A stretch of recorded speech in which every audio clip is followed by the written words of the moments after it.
Please, please go ahead and start. I'm sorry for the delay. Okay. All right. So, welcome. Thank you for for coming. So this talk is about a part of a broader project that Alex and I have are working on, which is a socio-analysis of EAP.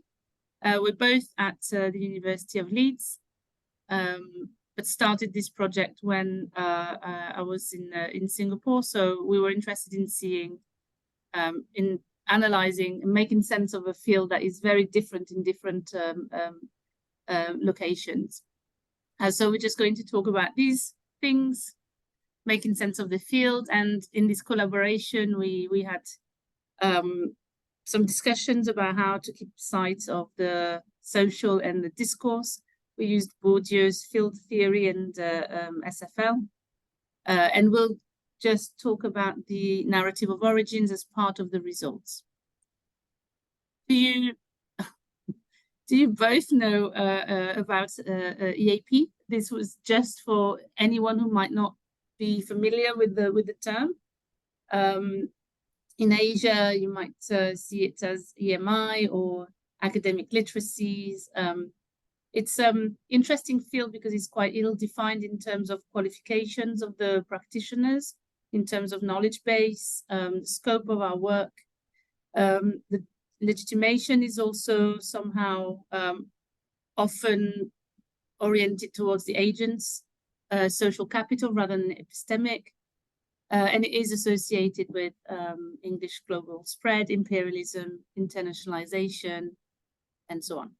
So Alex is going to take over, and then I'll come back a bit later. Let me move yeah. So Alex is about this one. It's you still, I think. I'm sorry? Is that you or me, this one? Sorry. I can't remember. Okay. I can do it, I don't mind. Yeah, go ahead. Yeah, we can talk, but maybe talk about this, but the origin to this project partly arose because we were concerned with trying to understand the field of EAP, and also in relation to legitimization and power. So it became a little bit like a game. So we started with a Cartesian plane and thought where we would position ourselves on that. And this will come up in further slides with Bourdieu. And today we thought about a Venn diagram and where kind of trajectories and identities and legitimized kind of powers of practitioners either don't overlap or there's a very narrow overlap depending on context. So the field is very fragmented, and that's kind of what we're trying to capture, and also rather mischievously trying to think about mapping power, but we'll come to that in the next slide. So what we want to do is a socio-analysis of the field, and we decided to look at how we can see a kind of repudiate past practices and doxers. And we wanted to adopt what we will call a new gaze, which is a kind of metanonia. And to break with this idea of illusio, the kind of enchanted circle of collective denial, which is something we noticed more anecdotally, really. And this project was a way of kind of exploring that a bit more deeply. The mischievous part becomes really with our strategy, which was to twist the screw the other way, which is Bourdieu being provocative, using Mao as a kind of example. And in this sense, it means to emphasize the truth very strongly. So we wanted to provoke the people that we work with in the field itself into kind of rethinking legitimization and power within the field, because we felt that, as we'll see particularly with Letitia's slides, that this had been operationalized or understood in ways which were counter to most people's experience of EAP. So, whoops, I think you've gone a bit fast. Sorry. There we go. Thank you. So our analysis is a socio-analysis, and it's primarily using Bourdieu's concept of the field. Socio-analysis for Bourdieu has a kind of similar function to psychoanalysis, but orientated towards social practices rather than the psyche. And the characteristics of the field are, according to Bourdieu, a structured social space. It contains agents, which means people and institutions, who dominate and who are dominated. The field is a permanent relationship of inequality. Field agents struggle to transform or preserve the field, and all agents harness the powers they have in this struggle, and power defines agents' position in the field and their strategies. So that's a fairly simple definition that really is drawing on Bourdieu's definition of the field. So that's really what we wanted to do. But then things got a bit more complicated, because when you get to the field of EAP, that is what you might call a very ill-defined field, the reasons that Letitia alluded to at the beginning. And this creates its own set of problems. So being ill-defined and ill-guaranteed, but open and full of potential, as the phrase goes, leaves the occupants in a field the possibility of defining them by bringing the embodied necessity, which is constitutive of their habitus. Their future depends on what is made of them by their occupants, or at least those of them who, in the struggles with the profession and in confrontations with neighbouring and rival professions, manage to impose the definition of the profession most favourable to who they are. So fundamentally, in an ill-defined field, there's a lot more at stake. There's a lot more at stake because the boundaries and understanding of what the field is much more porous, and it's much more open to confrontations, which is what we're saying is the case with EAP. So this is a rather mad diagram that I came up with to kind of situate the orientation of EAP.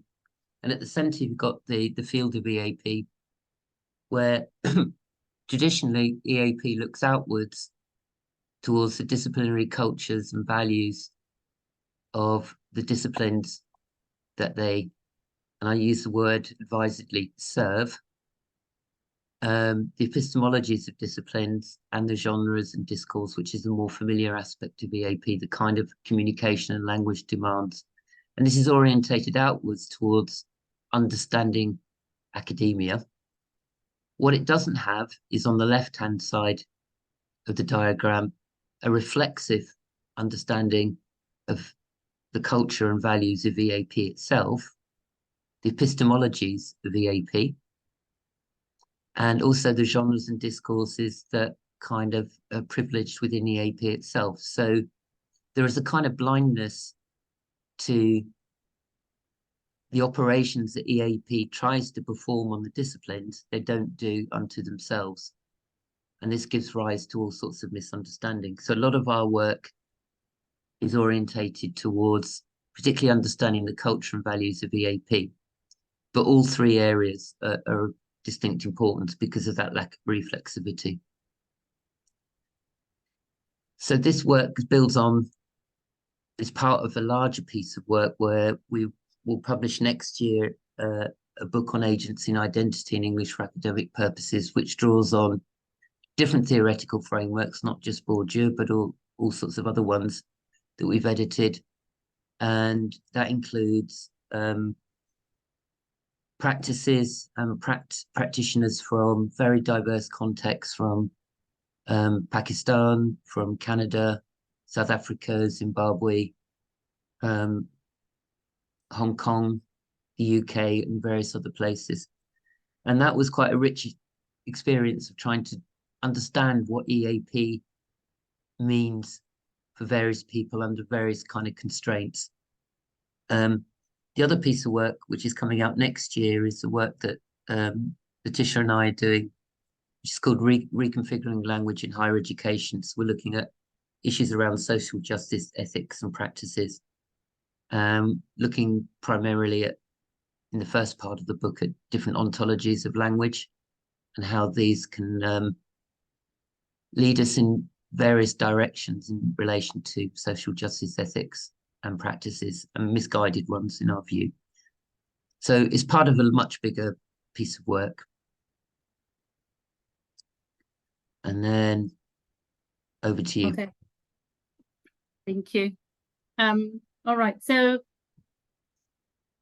this quote we selected as being very representative of quite a bit part of what we've observed in EAP, that idea of practitioners being part of a strongly integrated groups, this idea of collusio in the illusio, meaning that a lot of the connection comes from a sort of collective fantasy or an exaltation of the ego. I mean, this is an example of twisting the screw. It's quite strongly phrased. It can be perceived as quite offensive. But nevertheless, I think quite a few people in the AP would recognize some traits, you know, this idea of superior essence and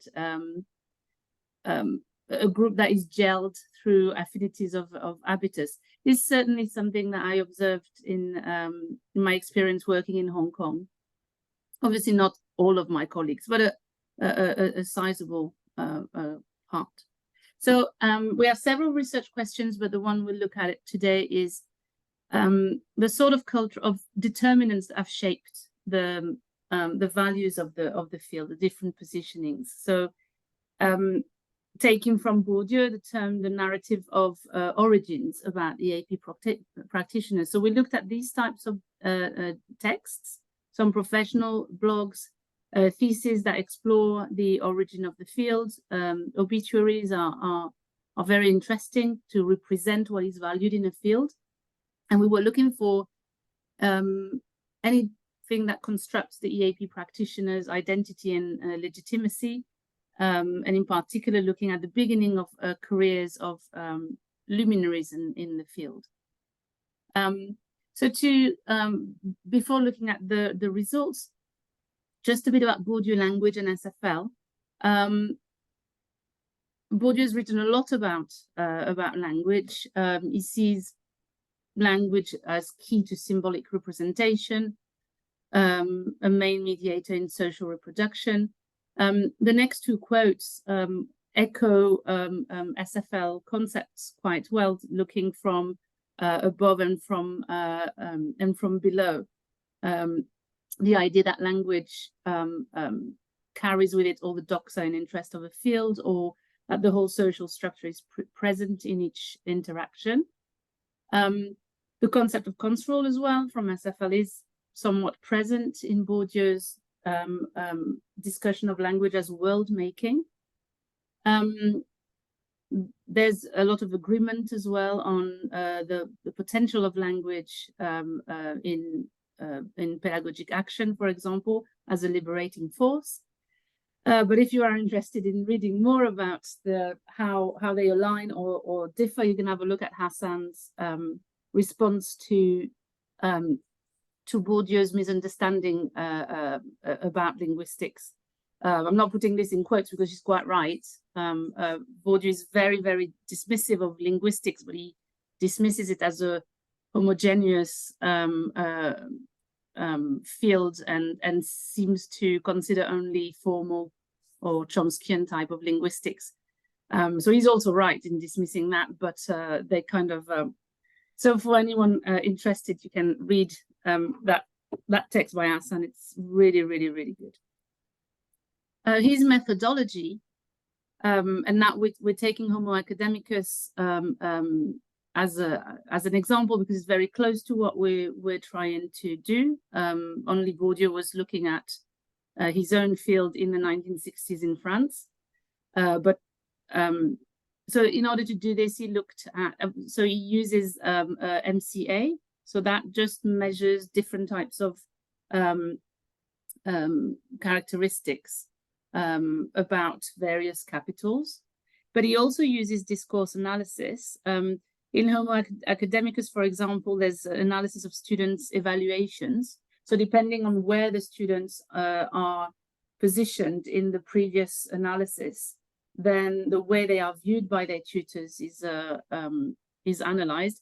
But if you look at the type of linguistic indicators he uses, it's quite surface, right? It's sort of type of evaluation. What he calls nuance or restrictions of meaning, and then euphemism, which is covert evaluation. So I like the way he put it, intended for equals able to read between the lines.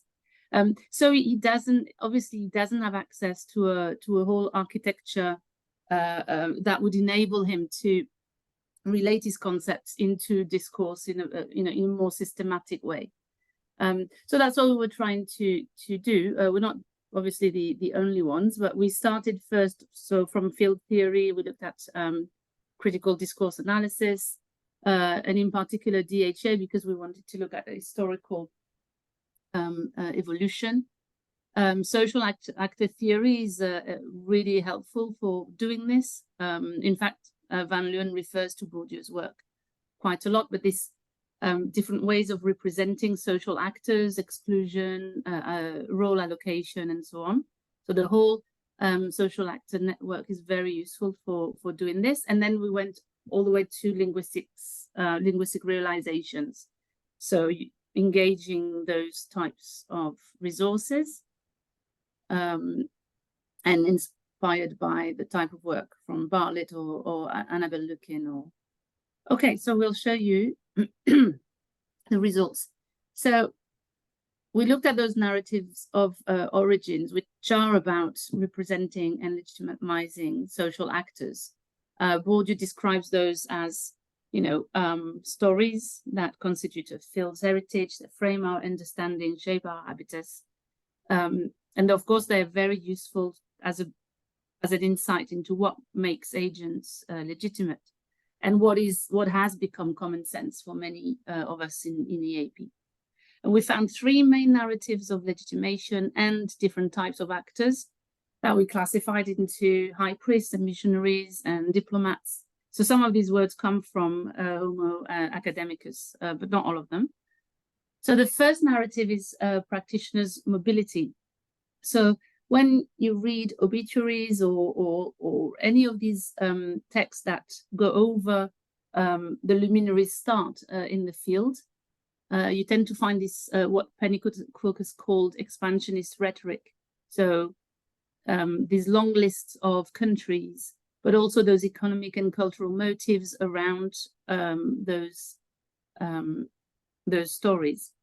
So it's quite similar to what Pennycook did with Paul Theroux or Bill Bryson or David Crystal's description of the impossible to stop expansionist rhetoric. This is another example of a text. This time it's a biography from Abbott and Jordan. Jordan from the famous EAP Jordan person who just decided to write a book about their experiences in the field. So you can see the type of language that come through there. The British Empire is no more, but the empire of its language flourishes, etc. And we'll go back to this in a minute. So that's the first narrative, practitioners' mobility. The next one is expertise and agency. So here we looked at activation from Van Leeuwen in particular, and transitivity or nominalization. So in those same texts, the high priests are active agents. They act on the local educational world through material processes. So you can see the examples there.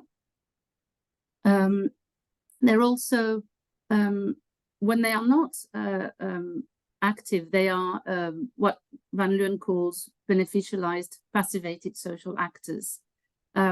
So they are passive, but they are also somehow associated to the status of the powerful institutional agent that they're acting for. So I was posted in by the British Council, or here that happens through nominalization, further British Council postings. So it gives this impression of being the chosen one. It has a function, of course, of masking privilege and some type of expertise. And yet those many of those luminaries in some of those texts admit very little epistemic capital when they start in the field, and very often it's represented as what Bell here has written as still very much a wide open expanse of water, which is another way. We're going to go to that next narrative, but that is a good example of it. So this evokes a world where white English-speaking academics make use of this privileged capital to develop the less fortunate. And so they come to embody that march of the English language. And the third narrative of legitimation, which is essential to make the other two plausible, is exclusion or erasure of local actors and knowledge. So in those same texts, we find very, very little mention at all of any local actors or knowledge in all of these lists of countries. So that's called erasure. There is sometimes a deficit, a representation, but it's deficit in this case. The local context is mostly represented as a backdrop. So here we can see those same Abbott and Jordan enduring coup and odd customs, because coups, tend to be, quite annoying for EAP practitioners, apart from the fact that they affect the whole country. So the consequences, of course, on local scholars is negative and very significant, but also it's for us an evidence of that delusion or that illusion that we talked about earlier. The last thing I wanted to show you is to go back to Bourdieu's concept of hysteresis. This comes from a thesis that interviewed luminaries, so Swale and Highland and a few more, about their start in the field and what they think of the field's evolution. And so Swales, for example, was quite interested because, interestingly, attributed his success to good fortune rather than privilege. But he also admitted that he had somehow been deceived by thinking that EAP wasn't a political endeavor. So he recognizes this. But what's really interesting is how the researcher then interprets this and analyzes this, and he phrases it as a regret, as if this, this eventual political awareness is a loss of a certain naivety, which can be taken too far, can divert practitioners' attention from what is more immediate, pragmatic, and pedagogical concerns. So it's interesting because you can see how it's how the political cannot somehow have any influence on what happens in the classroom, which is really crazy, because what we're talking about has direct influences on what ends up being taught. But it's also in Bourdieu's term a way just what is called hysteresis. So we can see how the agents is uncomfortable that their worldviews are maybe being called into question, and that their capital or the field, the way it's evolving, is not aligned anymore completely to their capital. So it makes things visible to them, in a way that we can see here. Usually when your capital aligns perfectly with the field, you don't see anything, you don't notice things. Everything seems very, very normal to you, natural. It's only when things start glitching a bit that you notice. So this is an example of hysteresis. So that's all we wanted to show you in terms of results. And I think, yeah, Alex, you might want to conclude.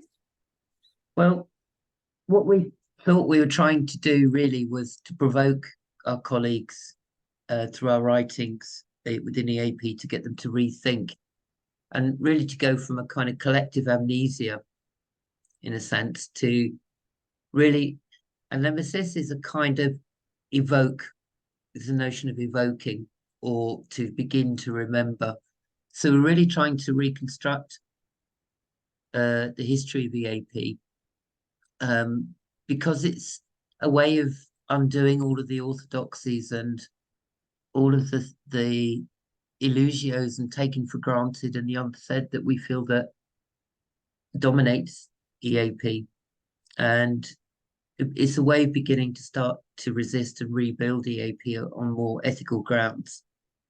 And also, to finish with Bourdieu, which seems apt, if we manage to objectify the field and to operate reflexively around our fields, then we have a small chance of knowing what game we play and of minimizing the ways in which we're manipulated by the forces of the field in which we evolve. Sociology allows us to discern the sites where we do indeed enjoy a degree of freedom and those where we do not. That we've got fairly ambitious aims, to put it mildly, but this is part of beginning of doing it. So thank you very much for listening.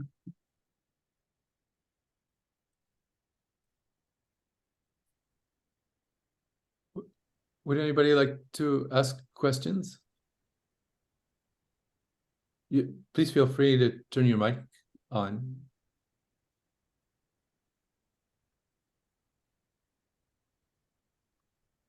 Sorry, if you were waiting for me, that was just applause, not a question.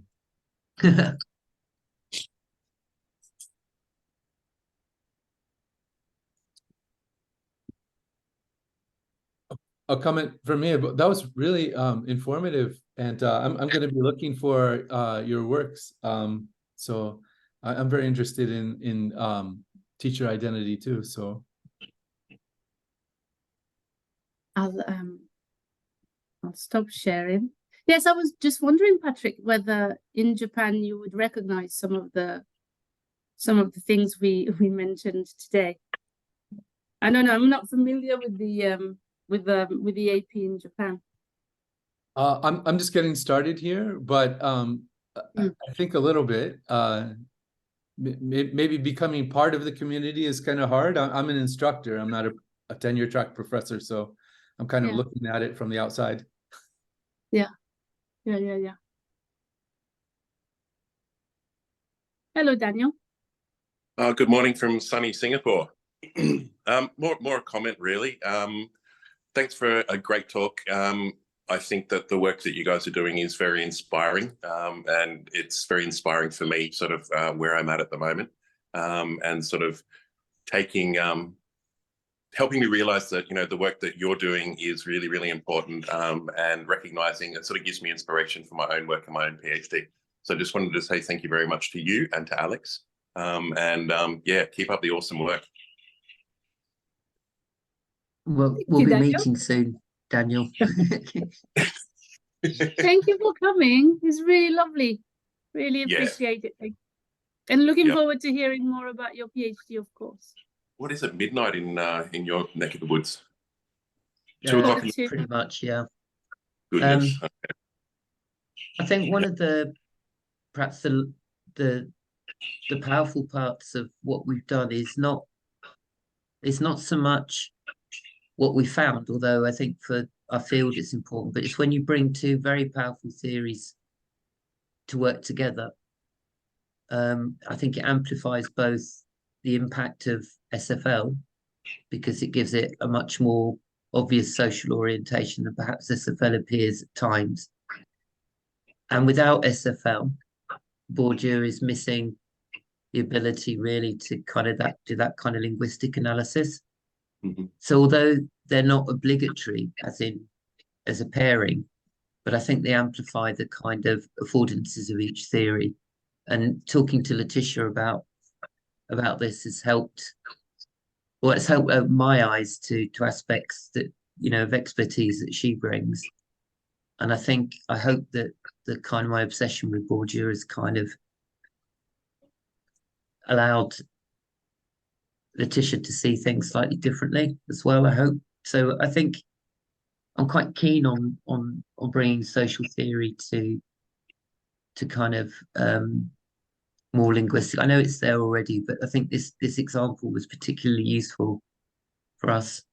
I think with one without the other wouldn't have given us half as much, I think. Mhm.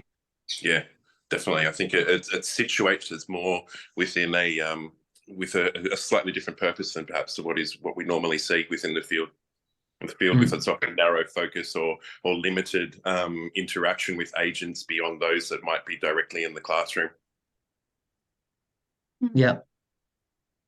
Yeah, no, absolutely. I mean, you are right, Alex, for sure. The yeah, having a kind of lens like Bourdieu really helps in the, I don't know, in guiding the analysis, the SFL analysis. I know, of course, many SFL scholars manage without connecting, but a lot of the scholars we've used today, like Annabel Lukin or Van Leeuwen, actually do function a lot with Bourdieu or with you know, they tend to cite a lot of work from sociology as well.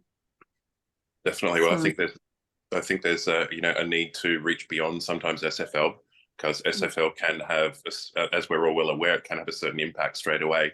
The minute anytime some practitioners just see just even the label, you know, they'll often run for the hills. And you know, certain actors or agents, I guess, have got certain sorts of capital, and you know, ones like Bourdieu, which does appear quite frequently in the EAP literature, even if it's just a tokenistic mention, it does sort of, you know, bring something and perhaps will open some ears that, you know, otherwise might not be. We also took a slightly different view of Bourdieu than is often done, Bourdieu can suffer from the way that SFL does, from, you know, slightly dull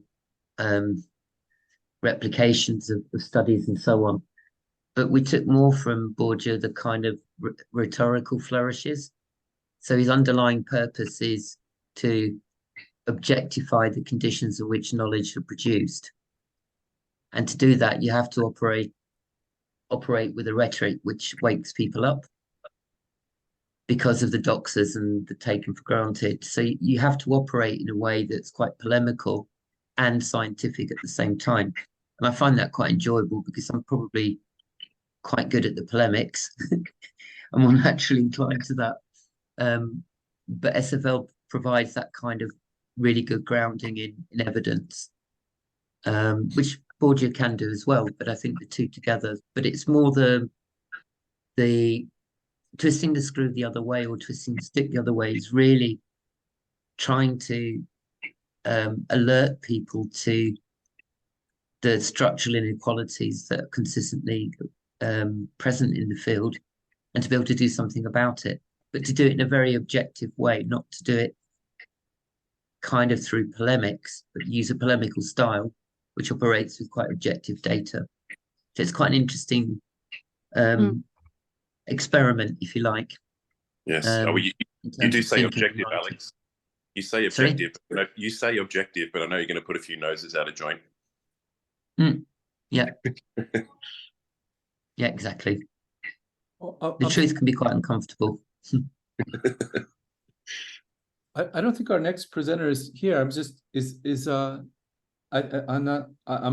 probably pronouncing very poorly, but Ananya Mondal is. Oh, then you guys can keep going. So I don't think we have our next presenter here. So I'm sorry to interrupt. I'm just kind of like no. Okay, that works are there out. any other questions?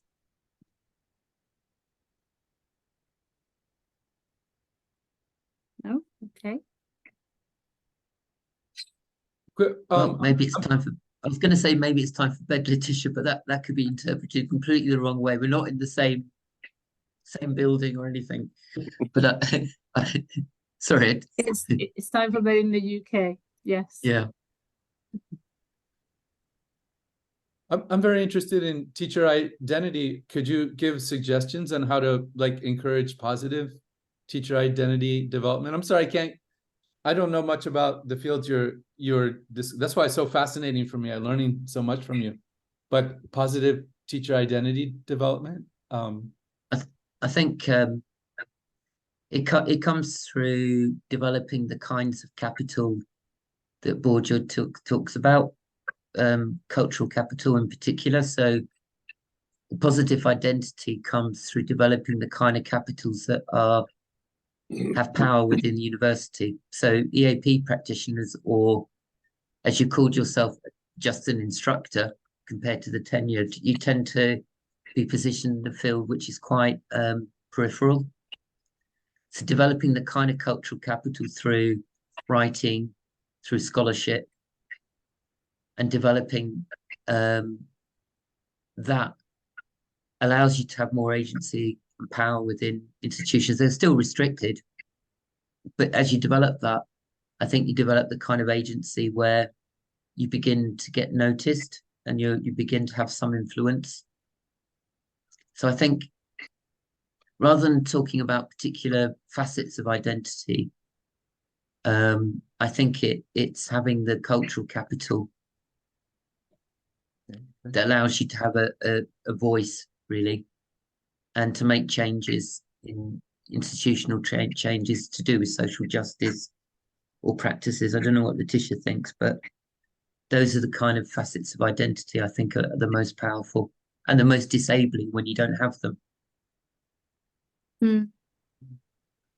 Yeah, no, yeah, of course, I agree. And then I think when you are to achieve that, when you are as you said, in a position of instructor, or maybe collaborating with others is really, really helpful as well, as opposed to feeling quite isolated. But yeah, working collaboratively on scholarship projects and kind of, developing sort of cultural capital, but also epistemic capital and so on together is quite powerful, and can build a positive, at least like work culture and and eventually identity. Well, thank you, Rose. Oh, I'm not sure what to do. Wait, we have a 30-minute gap. We can keep talking. I don't know if the next. No, I mean, I think there are other sessions, right, in the other rooms. Oh yeah, over in the other rooms, yeah. There? There should And be. is there another session? There's supposed to be a third session in this breakout room, or not? There's 5 lined up, and the second person doesn't seem to be here.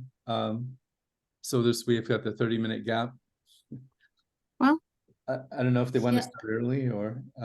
Sorry, sir. Can I ask something? Oh, to me or to someone, to the presenter? I'm afraid if I'm in the right room, because I choose the background room 1. Is it correct? I'm here? Yes. Room 1? Yeah. I have you from 12:15, but if the other people aren't showing up, I don't know if you'd want to.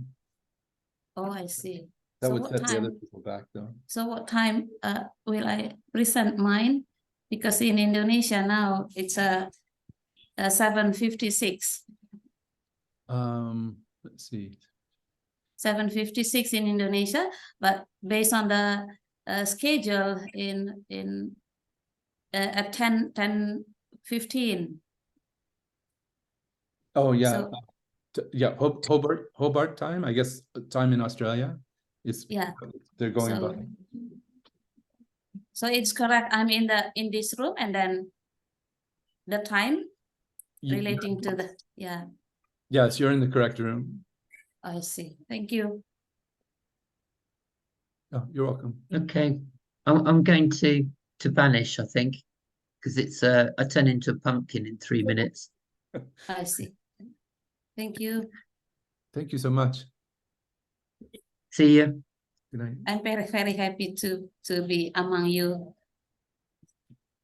Mrs. and Mr.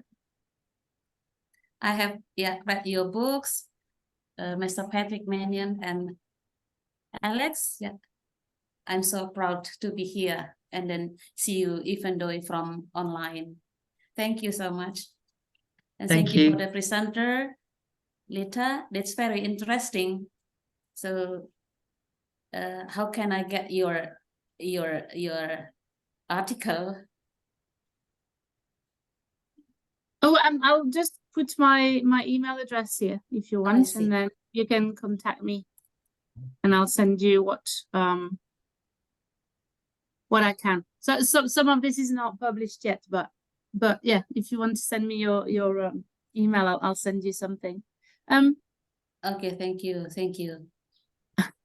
Bye, Alex. I think Bye. I'll go too, and hope everything goes well for the rest of this session. Patrick, thank you very much. Yeah. Thank- Okay, Bye thank bye, you. Magdalena. Bye. Bye bye. Bye. Thank you. Thank you. Bye. Bye. I wish, I think I have you down as the 5th presenter, the last one, but the other people don't appear to be here, so I'm not sure what we should do. I'm afraid if you started to present now, Yeah. the next person could show up. So I guess I could probably pause the recording. There's no need to.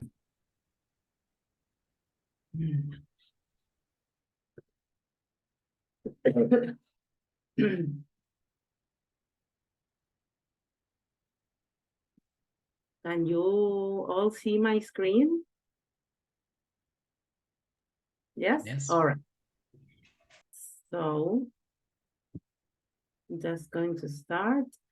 Well, good evening from Santiago, everyone, and well, good morning for the ones that are already on the 15th of November morning, or I don't know. And thank you very much for accompanying me in this presentation. And I'm sorry if at some point I start coughing, but I'm going through a cold, so well, I will try to do my best. And well, my talk today is a discursive approach to general morphosyntax written exams at a postgraduate level, an application of the system of figure. And for those who do not know me, my name is Maria Belén Gauna, and now I'm doing my PhD studies. I'm pursuing my PhD studies at Pontifical Catholic University in Chile. I'm from Mendoza, Argentina, where I graduated as a teacher of English, and then I did my master's studies there. So my earlier formation and apprenticeship in SFL began there, and well, now is continuing here. And so this presentation is part of my thesis advances and results, some early results. So I will really appreciate it if you, at the end of the presentation, can make some questions, comments, suggestions, and if we run out of time, I will be very happy to answer your questions or anything by email. So this is the outline of my presentation. I will basically try to cover everything in this some 20 minutes or so. So I would really appreciate it, Patrick, if you let me know when I have some 5 minutes left, so that I leave some room for the questions. And well, first of all, I would like to tell you that this study is about, as a big question, is about the construction of fields in the broad disciplinary field of linguistics within the master's program in linguistics in the Pontifical Catholic University in Chile. And more specifically, I'm concentrating my research questions and objectives on two of the core subjects of this program, which are general morphosyntax and semantic studies. And in particular, for today, I'm just going to concentrate on these subjects. And like I said before, these are considered different subfields within this broad field of linguistics, as each of them has its own configuration of participant taxonomic relations and activities, as Jim Martin defines fields. And just to let you know about this course or subject, this is a core subject, and it has as a main objective, it's a grammatical approach to language, a very grammatical approach to language, and it aims at the description of different grammatical principles of languages across the world, in particular Spanish. And one of the theoretical approaches to this course is the role and reference grammar. And it's a very traditional approach to the language. And so, for example, students have to solve evaluations like the ones I'm presenting here.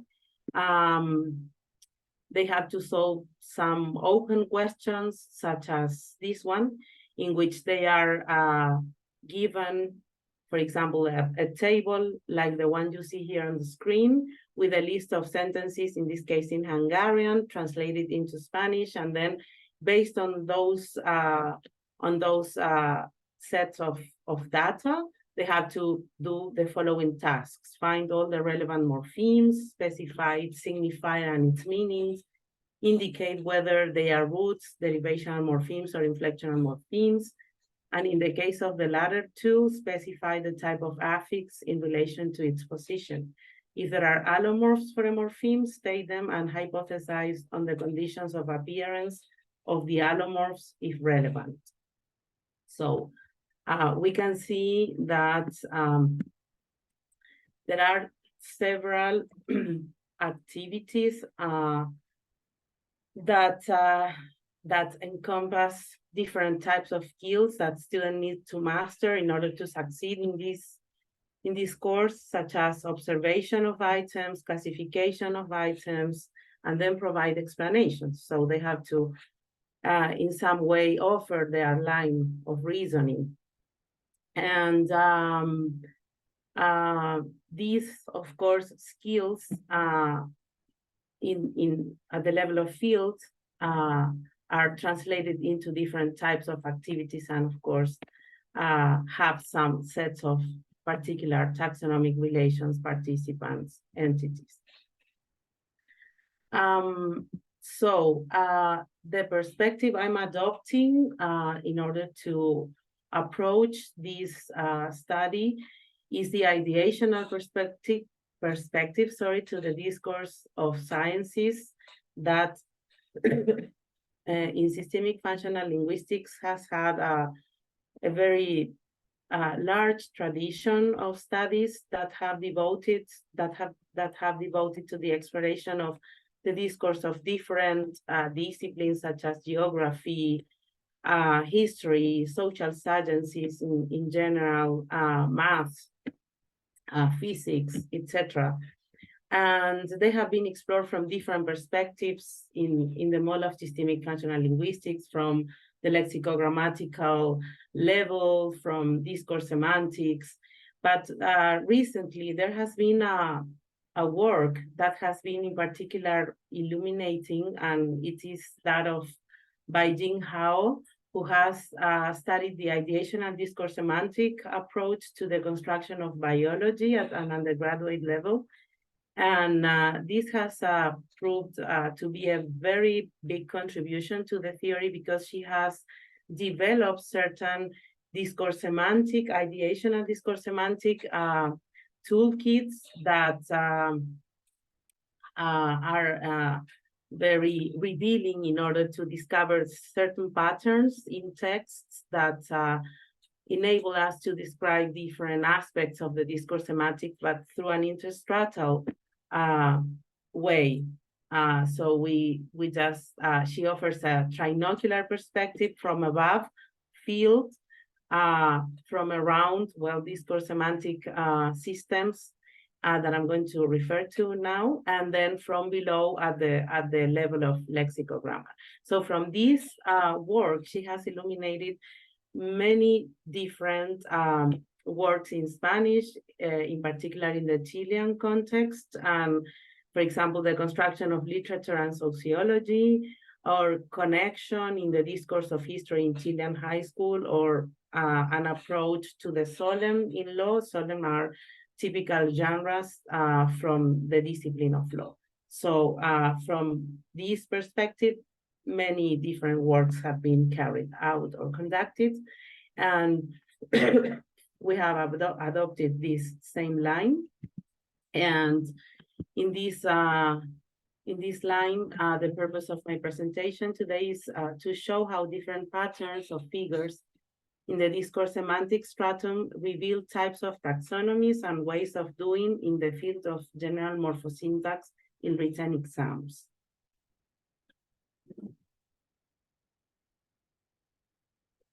So regarding the theoretical and methodological grounds, like I said before, I'm going to, well, one of the key notions for my study is the notion of field, as we know it by Jim Martin. It is a register variable at the abstract level of register, and he defines it as a configuration of activity sequences and taxonomies of participants, things, processes, and qualities oriented to achieve a global, social, and institutional process, which is in turn realized through ideational discourse semantic resources such as sequences, figures, entities, or logical semantic relations, as proposed by Howe, which in turn are realized at the lexicogrammatical resources such as clauses, clause complexes, nominal groups, etc.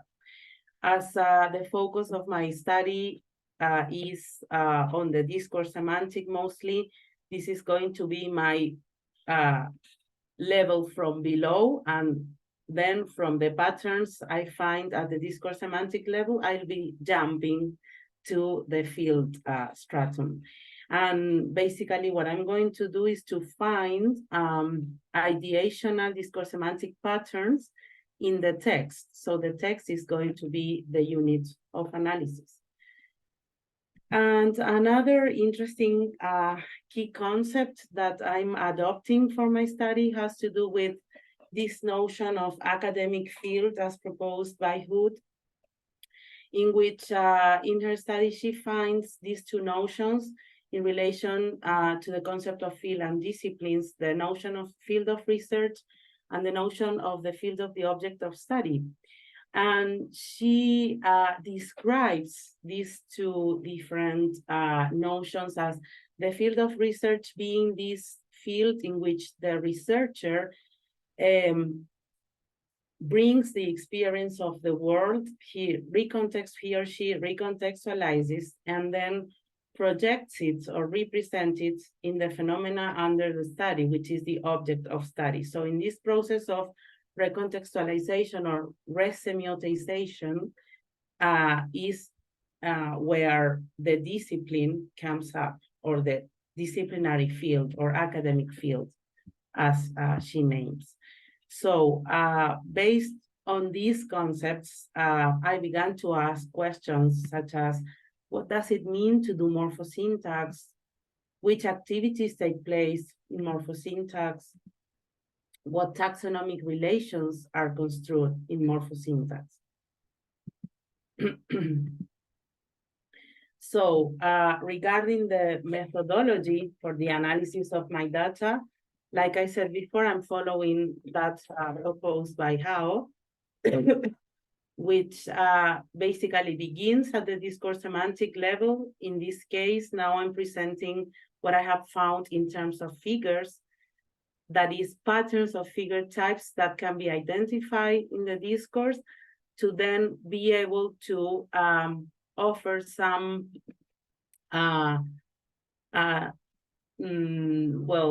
notions on the types of activities or taxonomic relations that are found or take place at the level of field. So basically, this approach is not going to be a trinocular one, but a binocular one. And And just a brief approach to more theoretical background. The system, in this case, the system of figure, is very important, and how takes the notion of figure as the one that is proposed by Halliday, but she differentiates her proposal from that of Halliday's in the sense that Halliday's consider figures only to the clauses and its experiential elements at the level of lexicogrammar, but she finds that figures, in a way, are discourse semantic elements that at the level of lexicogrammar can have either a congruent realization by means of a clause or a metaphoric realization by means of nominal group. So for the sake of this presentation, I'm only concentrating and I'm going to show only congruent realizations. And she defines then a figure as a going-on configured around three discourse semantic elements: occurrences, entities, and qualities. I'm basically going to focus today on the primary distinction of figures. She recognizes two types of figures: state figures and occurrence figures. And this is also a notion that she takes from that proposed by Dora and Martin in this reconfiguration or the redefinition of field. And they refer to two aspects of field: the aspect of field being static or dynamic. So state figures basically account for interrelationship between entities and their forms of expansion. They establish taxonomies of composition and classification, and they introduce new items into the field, and they are typically realized through relational clauses or nominal groups. And here we have an example. And as are allomorphs of the definite article of the third person singular. Or on the other hand, we have occurrence figures which account for events in sequences of or just in activities in the field, and they are typically realized through material clauses. For example, find all the relevant morphemes. So just a quick parenthesis. The data I have analyzed and I am still analyzing is in Spanish, so I have translated everything into English for the sake of this presentation. But all the data is originally from Spanish. So this is the system network that How proposes for the system of figure, and just today we are just going to concentrate on this primary distinction or types of figures, type of figures. And well, regarding my data, like I said before, they are two texts. This is a qualitative case study of two texts that correspond to two students from the Masters in Linguistics at Catholic University in Chile. The students are from cohorts 2019 and 2021.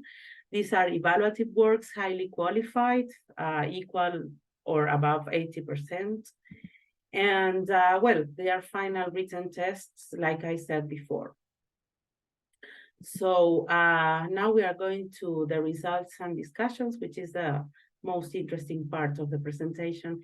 And I'm planning to show you two patterns of figures that are oriented to the construction of activities of doing and taxonomic relations in the field of general morphosyntax in written exams. So like I said before, the tests I'm analyzing has 3 prompts or instructions. I'm just focusing today on this first instruction, and on basically on the second pattern, I will be focusing on the answer to the highlighted part, because this is what actually the teacher gives credit for to the students. This is the most important part in this instruction in particular. So the pattern 1, the first pattern 1, is that's made of occurrence figures that construct activities of doing in the field of research. And this is mostly concerned with the instructions that are in the test. So I have unfolded the instruction, the first instruction, in terms of figures. They are color-coded, and the ones in blue are occurrence figures, as you can see, and the ones in red are state figures. And if we pay attention, well, an instruction emulates, in a way, a procedural text. So we expect to find mostly occurrence figures. And if we pay attention, most of these occurrence figures are in the field of research, because they first of all have to do with activities that the student researcher has to conduct. And they have to do with recognition, classification, and explanation, like I anticipated before. For example, find all the relevant morphemes or specify its signifier and its meanings. And then when it comes to entities, the entities that are involved in these figures are mostly people entities that are concerned to the field of research, such as the student researcher, and we can see, we could say that also the teacher is part of these instructions as another people entity, and they are implied there. And then we find generic entities that are closely connected to the field of the object of study, such as relevant morphemes, roots, derivational morphemes, inflectional morphemes. And these generic entities are elaborated, and we can say that they anticipate that students will have to work with classification of items, because there we have types of morphemes. So derivational morphemes, inflectional morphemes. So this recognition, classification of types of morphemes is a very clear example of this interplay also of the field of research and the field of the object of study. So we can consolidate this first pattern at the level of field. We could say that these occurrence figures construe activities, and these activities are oriented to observation and classification of types of morphemes or types of affixes. And also in terms of reasoning, they are oriented to the statement of allomorphs, elaboration of hypotheses of the allomorphy of the different allomorphs. And in terms of discourse semantic realization, well, they are realized by means of occurrence figures, mostly some state figures, people entities, and some generic and specific entities. And then regarding the second pattern, this is a pattern that concerns state figures that construe taxonomic relations of composition and classification. So mostly triggered by the type of prompt that I have just shown to you, we expect students to display an answer like the one that you can see on the screen. And now, this time, the color codes belong to types of taxonomic relations. And the ones that you can see in red are taxonomic relations of classification, and the ones that you can see in light blue are taxonomic relations of compositions. And this is entirely connected to the field of the object of study. So in terms of classification, we can see that here now the specific entities that are involved are concerned with the names of the allomorphs that have been recognized by the students.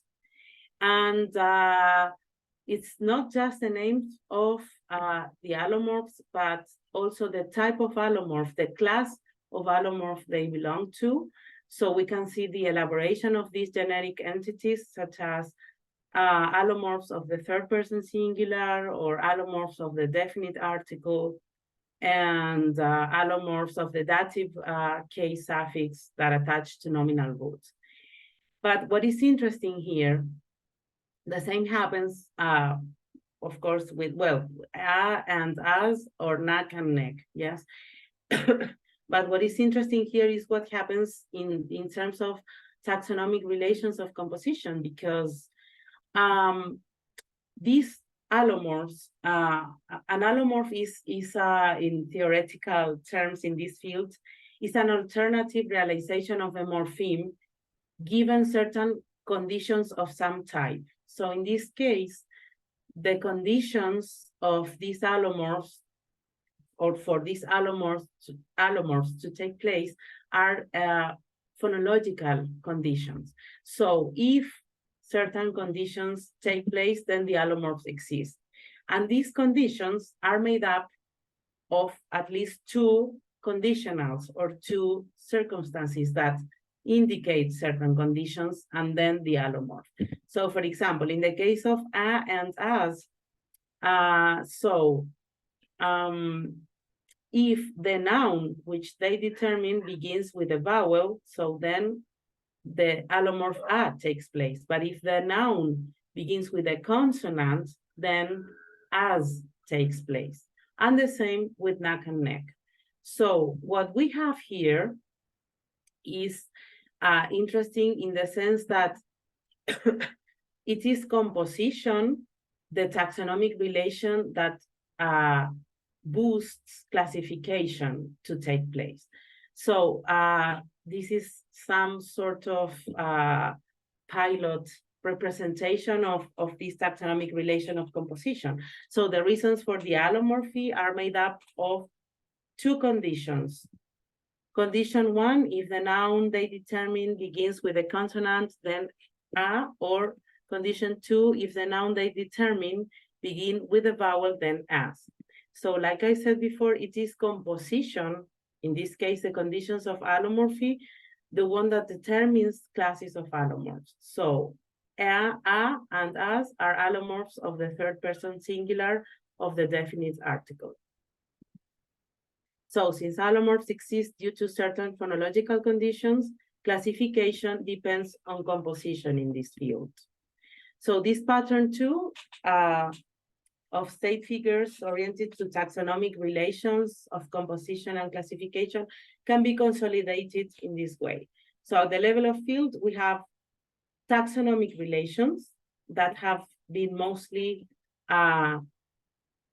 oriented to composition relations, in this case, conditions for the allomorphy of certain morphemes in Hungarian, and then classification relations, types of allomorphs.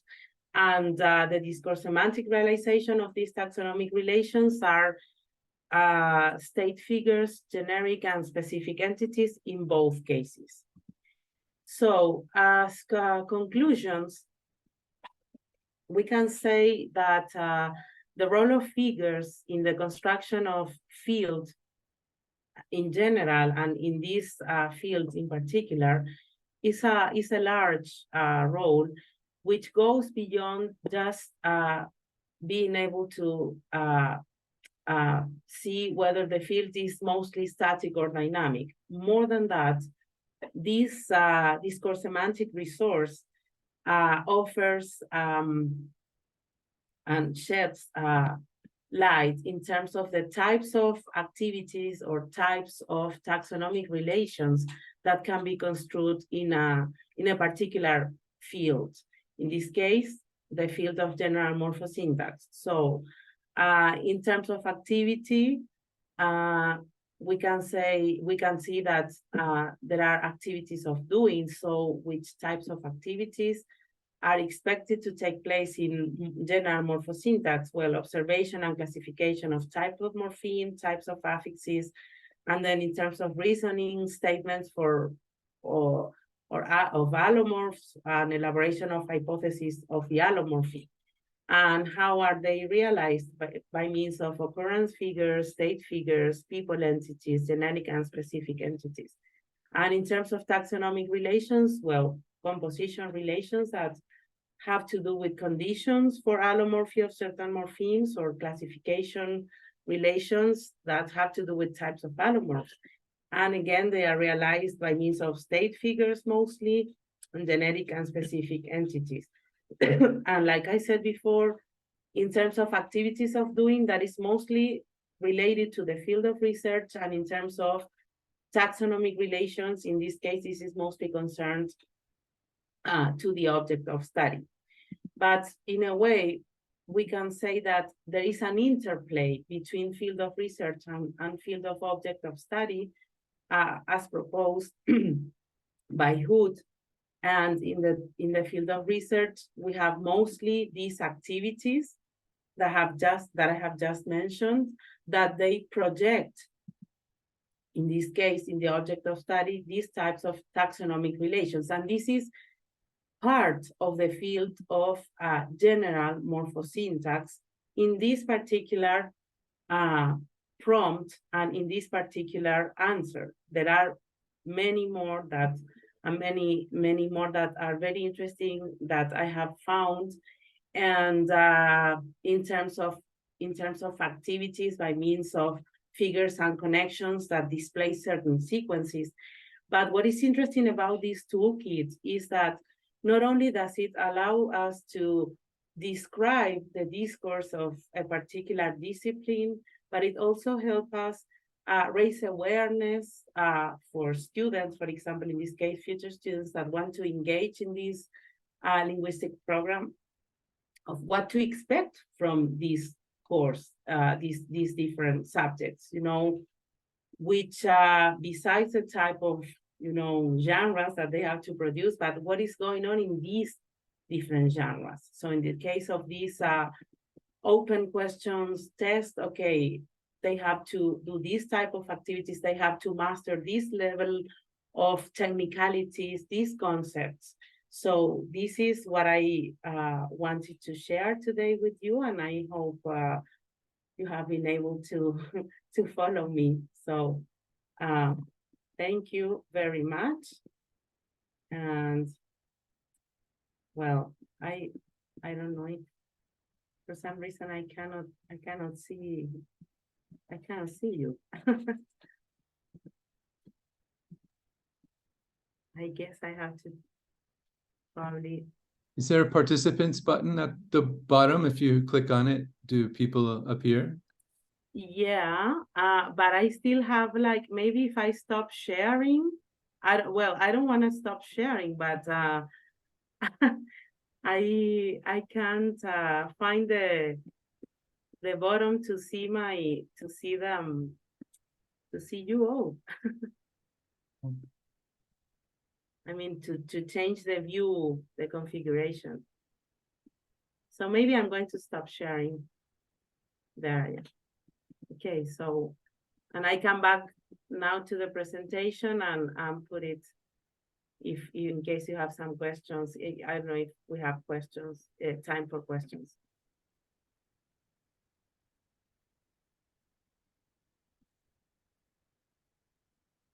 Please feel free to unmute yourselves and ask questions. I have a question, Belen, and I'm sorry I haven't asked you this question before, but the sample that you have, the corpus, is from people who got high marks in their exams? Yes. Or average? Yes. So have you had, I know that it would be unethical, but have you had the chance to see exams from people who didn't get a good grade in the, because this is about building knowledge, right? Yeah. So I was wondering whether someone who got a low grade in the exam would have different ways of building the field. Yeah, thank you for the question. That's a very interesting question, Angela. And yes, there are some methodological reasons behind this decision. And first of all, I had access to different type of grades, because you know that the number of students in each cohort in the master program is not very large. So we more or less have, there are around 4 or 5 students in each cohort of master program in linguistics here. And the reason why I decided to work with these high graded students is because Even when I'm not working with the experts, the texts by the experts, I'm interested in what is going on at building up knowledge in a way in this subject.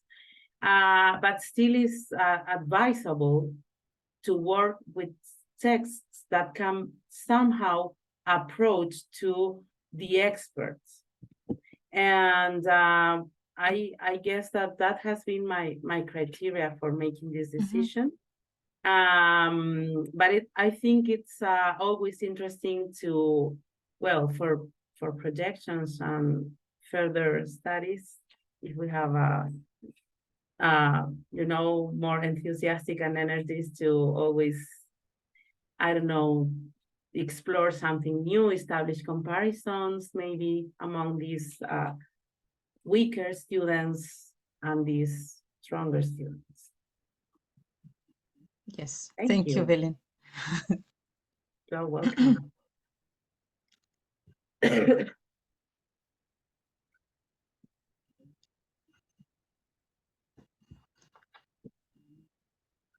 Sorry, can I ask a question? Absolutely. Are you planning at some point to use this, your findings to, as Angela said, to try to approach students with less successful production in these exams? Well, yeah, that absolutely can be a projection. I still haven't thought of some concrete projections. I know that, well, this study definitely has pedagogic implications for sure, to inform both, I mean, to raise awareness of, like I said before, of what to expect in these different subjects. I still need to deal with semantics. I haven't opened that window yet, or have started to open it, but I'm still nailing in the general morphosyntax.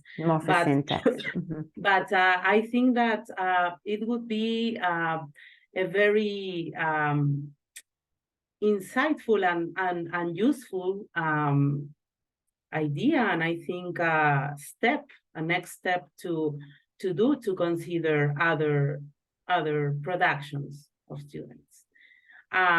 We always in SFL we always depart from what we consider some model texts. We always depart from that, either if we begin from above by looking at the genre, or, well, from whatever we depart, we always try to look for, of course, our models are the authentic texts, and from then on, if we are working with student texts, we always try to approach those that are as close as the experts' productions, because it economizes many, or it solves many problems or possible obstacles that we might encounter. If we are looking for patterns, like we ideally, we ideally look for patterns in text, in discourse semantic analysis of text. So it could be probably problematic for me at this point to try to, to try to find patterns in a more heterogenic level of text. So, but once I get this systematic or this system of patterns that I have found, it could be a very nice projection to compare this, and also to see how this can inform probably some pedagogic action in order to help weaker students. Absolutely, yeah. Sorry, one last question, if I may. Yes. Do you have a hypothesis of how it would vary? I mean, for the lower achievers, how it would vary, I mean, the results of how they build knowledge, basically. Well, no, I mean, if I tell you yes, I will lie you. But I guess I can assume that they will, for example, you wouldn't find, well, I only showed you congruent realizations, but I have unpacked plenty of metaphoric realizations in terms of figures. And probably one, you know, that metaphors, grammatical metaphors, are one of the most salient characteristics in disciplinary discourse, because once they have achieved this, or they can master the command of producing metaphoric realizations, we can say that they master the technicalities that are specific to a particular field. So probably weaker students wouldn't have that command, maybe that wouldn't have that skill. But at the level of, I believe that at the postgraduate level, probably they might have other types of problems, maybe concerned with the content, and probably their reasoning behind, and how to relate these theoretical concepts with the hypotheses, how to hypothesize, you know, how to elaborate on the line of arguments, maybe in the connection system. Or the taxonomies also, right? The taxonomies, of course. And even when you know the concepts, I have seen this in other disciplinary discourses, how to organize this taxonomy. So how to select connections, which concepts are the most important, how to decide which ones are the most important, and from then how to develop these concepts in a test. Or in a test is mostly guided, and you have to stick to what is asked in the question. But then in semantics, I'm analyzing papers, I'm analyzing final works, and in the discussion section, sometimes, well, maybe if they propose a macro theme, but then what is developed under that macro theme has to do. They have proposed to speak about some concept in particular, or maybe that concept is not as important for that discussion, and then, you know, so maybe the problems can go in that line. But I don't have any hypotheses, because I haven't seen that. Yes, thank you, Belen. Thank you. Thank you for the questions and ideas. Sorry, can I have a question? Yeah, thank you for the presentation, Belen. It's very interesting. It is stated that there are two texts. It is correct? Two texts be analyzed? Yes. Two texts? Yeah. Yes, two texts. So what kind of the text? And then the second question is that relating to the two texts that be analyzed, you specified in the additional perspective, and then under the level of the discourse semantic, and then discourse semantics, you use the was mentioned by Ho 2020 by Ho, discourse semantic, you specified it. And then I'm sorry, I missed the qualities. You have mentioned the occurrence, entities, but the qualities, how about the qualities of that text? Well, thank you for that question. I think I'm going to go back to the presentation once more. Sorry. No, you're fine. Sorry, I couldn't find a way of like just, so, okay. When I think this was in slides. Oops. Okay, this is. Yes, when I refer to qualities, because I didn't show a very detailed analysis of figures here, and was just a more superficial one. But when I refer to qualities, qualities are like the properties of a figure, and that are realized at the lexicogrammatical level in terms of adjectives. So for example, here, find all the relevant morphemes. Relevant would be the quality for the entity morphemes. Yeah, so in a way, the qualities offer other type of dimensions of the figure that are concerned with, if in the system of figure here, you pay attention, they have mostly to do with this instigation, evaluation, and position subsystems of figure.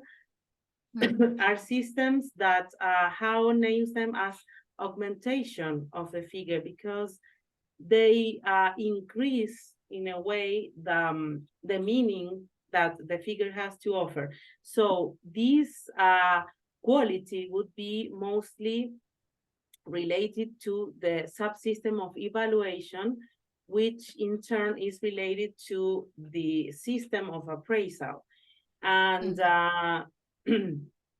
in terms of how this is why she considers figures as discourse semantic elements, because not only do we deal with ideational elements at the discourse semantic level in order to configure a figure in this case, but we also bring elements of other discourse semantic systems such as appraisal in this case, or in the case of position. This also has a lot to do with reasoning activities when students offer, and as a discourse analyst, you can visualize what is going on internally. So this will be the case of projected verbal clauses such as, or mental, like we suppose that this is so because we can see that. So, and in that case, that is connected to the subsystem of engagement in the system of appraisal. So I hope I have answered to your question. Okay, thank you. But relating to the text, what kind of text? I'm sorry, I missed that. What kind of text? The kind of text I have analyzed for discourse semantics are, for general morphosyntax, they are tests. They are final written evaluations that the teacher gives to the students. At the end of each unit, the teacher offers gives three tests. And this one is the one in which students can use mostly the verbal language, because the other ones are about, they are more multimodal in the sense that they have to draw trees according to the approach that the students follow. So as I'm not interested in the multimodal analysis, just on the verbal semiosis, I decided to analyze these ones, which contain more like essay type of questions in which students have to display their knowledge by means of, well, elaborating on hypotheses, but on another prompt, they have to explain the process of a word formation, and they have to resort to the theory that they have received during the course. Okay, thank you. Thank you. Helen? You are welcome. Thank you.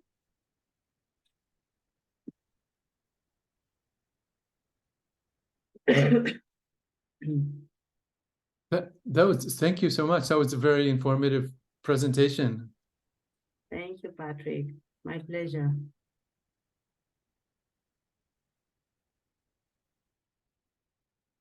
I think Magdalena, I guess you're next.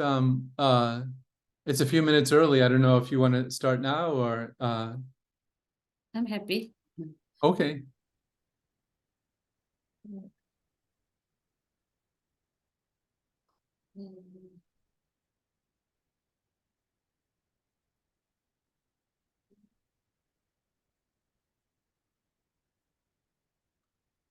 Is that? Sorry.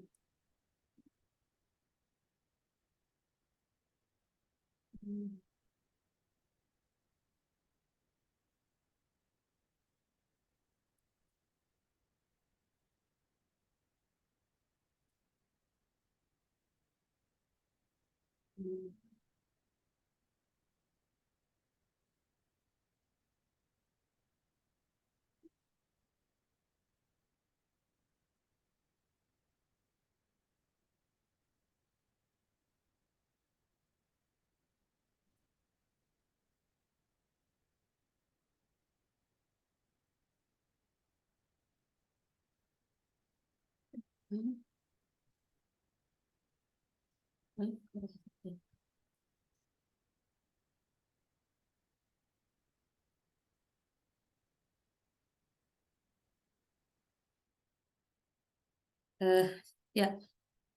Good morning from Indonesia, Timor, Kupang. Thank you. I'm going to present my title, that is mood system, investigating mood system and structure in Mark Gospel text. So this Mark Gospel text in Kupang Malay, it is called Janji Baru, New Testament, Janji Baru. So yeah, this study consists of 5, that is started from introduction, underlying theory, method, findings, and discussion, and then conclusion and recommendation. Relating to the introduction, I think that one of the functions of language is to exchange experience among participants. And then concerning to the exchange of experience, there are 2 basic types of speaking, namely giving information and demanding information. So in giving information, tenor will offer or state something, and in demanding, speaker or tenor will ask something or ask someone to do something. Therefore, in exchanging experience, speaker does not just offer or state information, but also ask some information and ask other speaker to do something. So offering and stating something imply that speaker will ask something as a response to his or her statement.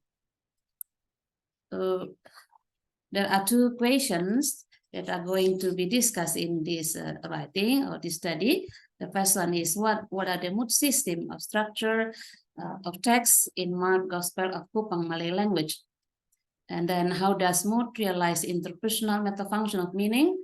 And what is the function of the interpersonal metafunction of meaning in the text? Relating to the theory that I use here, that is from Halliday, and then that has conception of language as a set of resources that enable speaker to exchange meaning. So this theory concerned to the function of fundamental property of language that enable human beings to build a mental pictures of reality or to make sense of what goes and around them and inside them. So in other words, this theory describes how language function in use, and it uses text as its approach to analyze the language. The method, so this study was descriptive, and then the written data were taken from the Bible, New Testament of Kupang Malay. So this Bible in Kupang Malay language that is called Janji Baru, and then it focused on the Gospel Mark texts that consist of 16 chapters. So data were transcribed, identified, and analyzed following the analytical procedure techniques that based on functional grammar. So focus on level of lexicogrammatical, in which mood system as one important features realizing interpersonal meaning. So it also covered additional information in clauses known as adjunct, either mood adjunct or command adjunct. And then the result of the analysis is presented by using formal, informal method, and combining formal and informal method. Finding and discussion relating to the research question that mood system, mood structure, interpersonal metafunction of meaning. Relating to the mood system and structure mode, okay, combined here that based on Halliday, I use this, okay, mood system here, and then mood structure. So relating to the traditional, they have mood, that types of clauses, and then relating to the structure, that is mood and residue.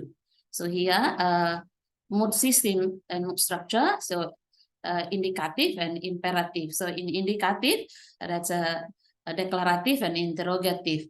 So in declarative, I found that subject precede predicate, and then in declarative they have exclamation, and the exclamation precede a subject and then followed by predicate, and also can be exclamation word followed by subject and then followed by predicate, and sometimes followed by exclamation word. And then relating to the affirmative, I think the same as the other languages, that is subject precede predicate. And then interrogative here, that is yes, no interrogative, that is subject precede predicate. While the WH interrogative, subject precede predicate and then followed by question words. Or question words precede subject and followed by predicate. We can see the example in declarative type in which subject precede the predicate, like in Mark 8 verse 5. In let me use the bahasa Kupang, that is Kupang Malay, that is Papa Botong ada simpan roti cuma 7 buah. So that Father, we only keep 7 pieces of bread. So based on this text, okay, sentence in this case, that is they have the structure that is mood and residue. So mood in this case, that is Papa Botong.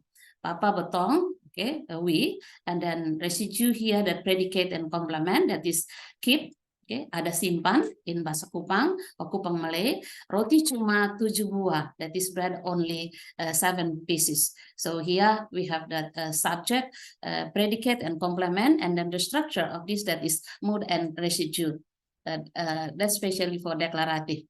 And relating to the yes/no interrogative, here we have that example, Bosong masih tidur lagi kok. Okay. So do you sleep again? So the marker of the question, interrogative question in this, it is ko. So when the sentence, they have the ko and then intonation, yeah, ko, it's rising intonation, that is yes, no interrogative. So here, subject, predicate, mood, and residue. And then ko here, that is the marker of the yes, no interrogative. The other marker of the yes, no interrogative, that is to. For example, tadi lu juga ada ingat sama dengan Yesus orang Nazaret, to.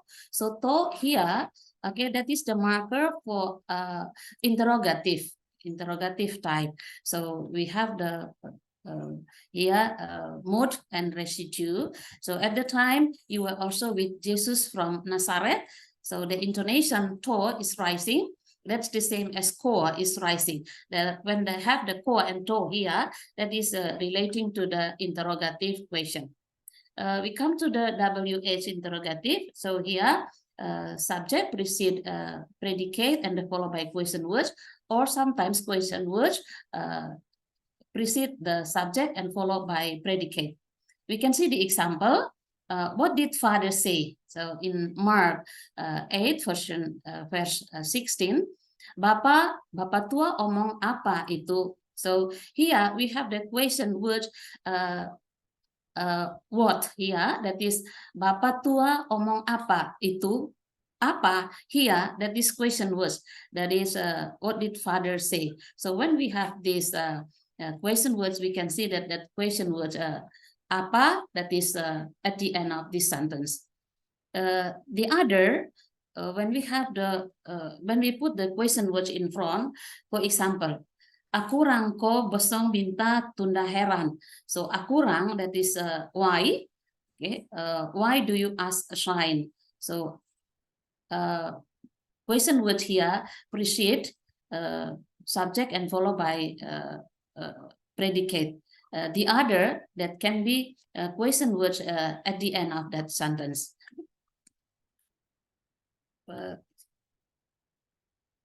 Then imperative, okay, imperative exclusive here, that subject is none. Okay, predicate only or predicate followed by complement. For example, in Mark 13 verse 30, sekarang dengar baik-baik, listen carefully.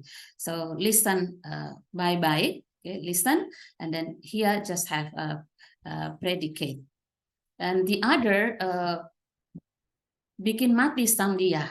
Bikin mati sang dia. So make him die. Okay, make die him in bahasa Kupang language. So make him die. So just have a predicate and complement here. So just have the structure, just have residue. Come to the imperative in which subject is inclusive there. That is subject followed by predicate and then followed by complement. Mari ketong pi cari tempat sunyi. Okay.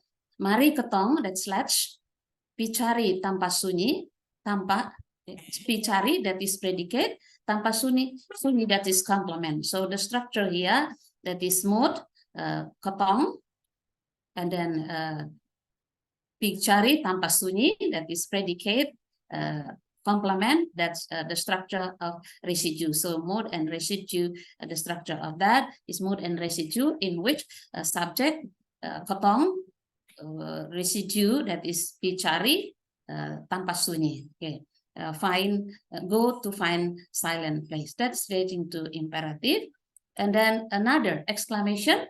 In exclamation in Kupang Malay language, for example, in Mark 2, verse 12b, awi, botong baru pernah lihat yang begini, oh, like this. So that is exclamation words, that is awi, and then awi, and they have a we, okay, botong, and then baru pernah lihat yang begini, oh. So here they have mode, the structure, mode, and residue. So exclamation,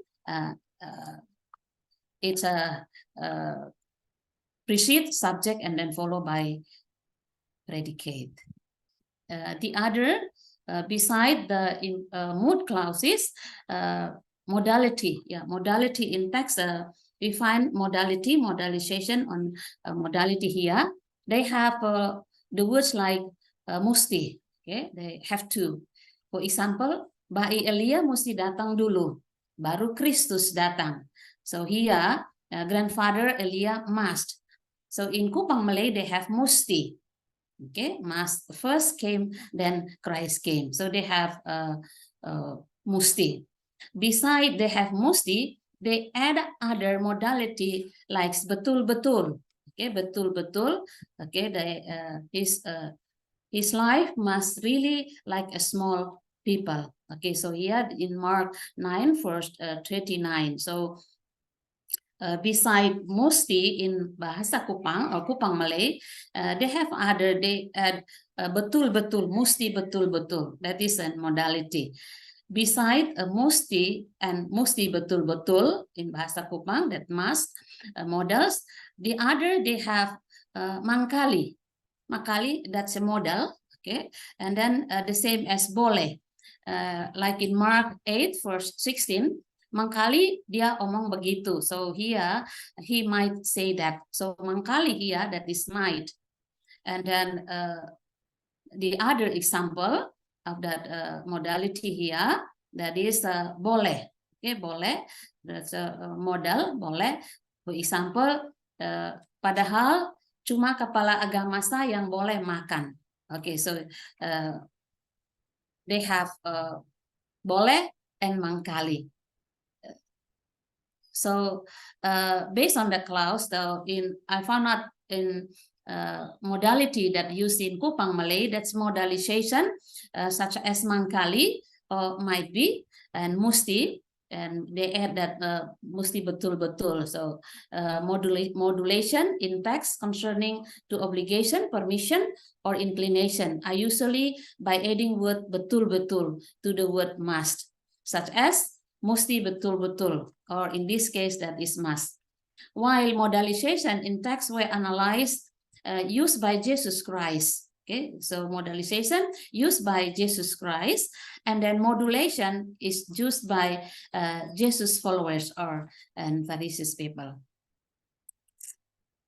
Then okay, so here modality, the use of modality in text enable the speaker to state and explain message that can or cannot be done by using varieties of probability, usuality or frequency, tenor also state and explain something whether it can or cannot be done. So the use of modality in that text also enable tenor to exchange experience using varieties of obligations, such as in Kupang Malay, they say that musti betul-betul or must, have to, that's boleh, can, mangkali, or might be. So these varieties of obligation are used by tenor to do what are asked or demanded. Beside that, I found an adjunct, okay, as a part of that mode in this case. So adjunct usually realized by adverb and propositional phrase. Adjunct give more and varieties of information that are added to clause. Adjunct consists of adverb group and propositional phrase and modal adjunct. So here adjuncts in that text, modal adjuncts and then adverbial adjunct. And relating to the metafunction of interpersonal meaning, so in which metafunction of interpersonal meaning is realized in the mode clauses. So interpersonal component are associated with mode in this case, and then modality and personal. So these functions are realized in varieties ways, such as the use of first person, second person, or the use of different imperative type of mode, indicative type of mode, and polarity, as being explained before. Relating to the personal, in Kupang Malay, sometimes we have the, not sometimes, but we have that first person, we said that beta, I, beta, you, they said that lu, and then the other, that is kami and acara. It was aimed to give some metafunction here. It's aimed to give information, to get information, and to state idea, purposes relating to command, advice, suggestion given by tenor or speaker. So Jesus Christ and his followers, and decision chosen by other tenors or participants, such as Jesus followers and Pharisees people. Therefore, interpersonal resources were used to get and share information who Jesus Christ was. Through it, followers of Jesus Christ got understanding and trusting Jesus as the Son of God. So when they use it, Kupang Malay, so it's more be understood by the people in which they can construct Jesus Christ. So the conclusion. Mode realizes interpersonal metafunction of meaning in text. So mode are used by tenor, consists of the declarative type, interrogative, and imperative. So each type of mode in clauses had mode structure, that residue, the mode and residue. So the use of mode system realizes interpersonal metafunction of meaning in text. The function was aimed to give information, to get information, or state idea or opinion relating to the decision whether tenor followed what being asked or ordered or not. So here, interpersonal resources were used to get and share information who Jesus Christ was. Through it, follower of Jesus Christ got understanding and trusting Jesus as the Son of God. So recommendation, it is recommended to the other researchers to enrich the study by searching or studying mode system in varieties of text by including appraisal system. Yeah, so because what appraisal system be included in the mode, yeah, and in this text haven't been studied yet. So it also suggested that texts that are going to be studied can also be spoken text in order to analyze its context or situation, such as relating to my studies, so can be in educational setting, school setting, and etc. I think that's all my presentation. Thank you for your attention. Thank you.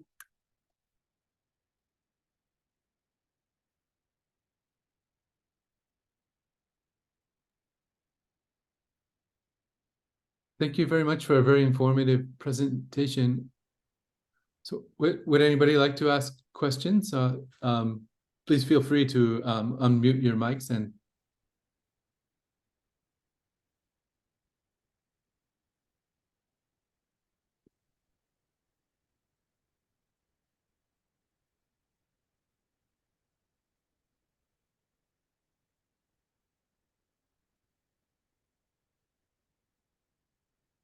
I have a couple of questions. I'm just curious. I know I don't know much about Christianity, but I know there's different versions of the Bible. Have different versions been translated into Malay? And if they have, would you be interested in comparing different versions of the Bible? And sorry if it's not a good question. I'm probably the least I know the least about SFL, I think, here at this conference.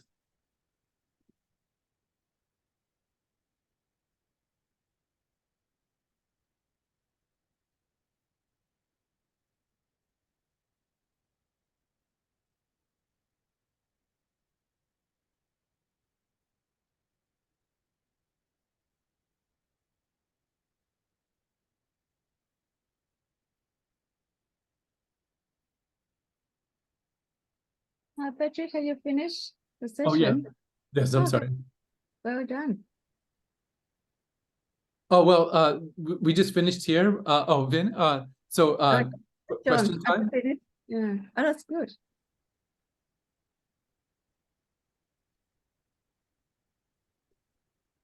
No, Any suggestion?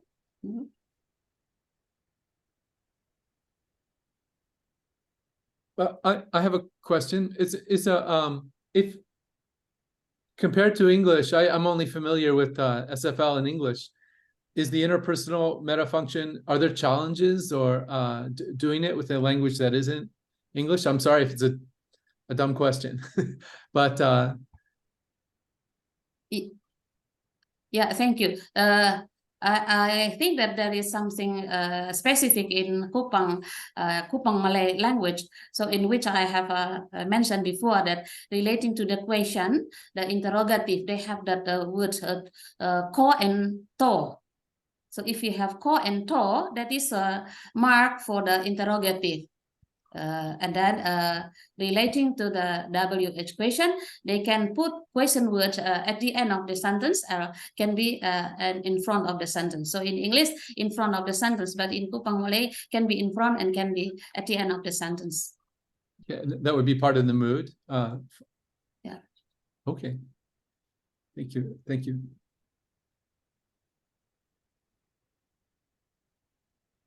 Thank you.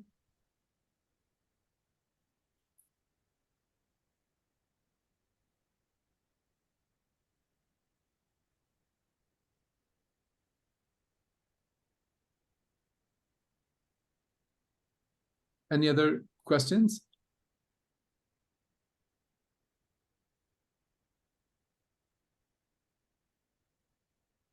I have a question, but I'm not so sure whether it's a smart question or not. So I wanted to ask Magdalena if you think it's challenging to apply SFL to describe other languages, like, because in a certain way because we are working with Spanish, and it's not that far from the descriptions of English, but I was wondering whether you found it challenging to describe the mood system for Malay, sorry. Kupang Malay. Okay, so Kupang that's Malay, yes, sorry. Yeah, Kupang Malay. So actually, that is that language used in Kupang, in city of Kupang. In which in Kupang there are some people come from different mother tongue. So when they have that language, they can communicate to each other by using that language. So actually that is Indonesian version, and then that's become Kupang Malay. For example, when we say that I, and in English, so in Indonesia we say that saya, but in Kupang we say that beta, and then they contraction of beta, they say that be. Okay, So it's like a pidgin language, like a pidgin, or yeah, that could be, yeah. Yes. And is the data of your Bible, is it different to other religious genres? Because as this is Christian, and I probably similar to the question that Patrick was asking, but does it vary according to different religion? I mean, the discourse. Yeah, here just specify to the Christian religion. Yes. Yeah. Okay, thank you, Magdalena. Thank you, Angela.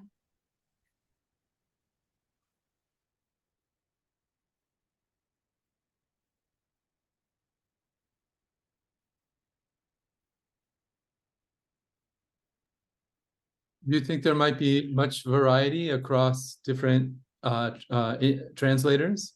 Are there have different people translated it? For example, and would you see much variety, or do you think there would be? Again, I'm sorry, it's not a good question.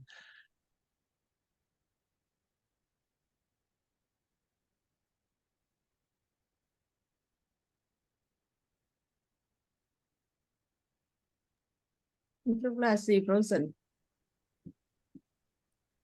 Oh, we lost her.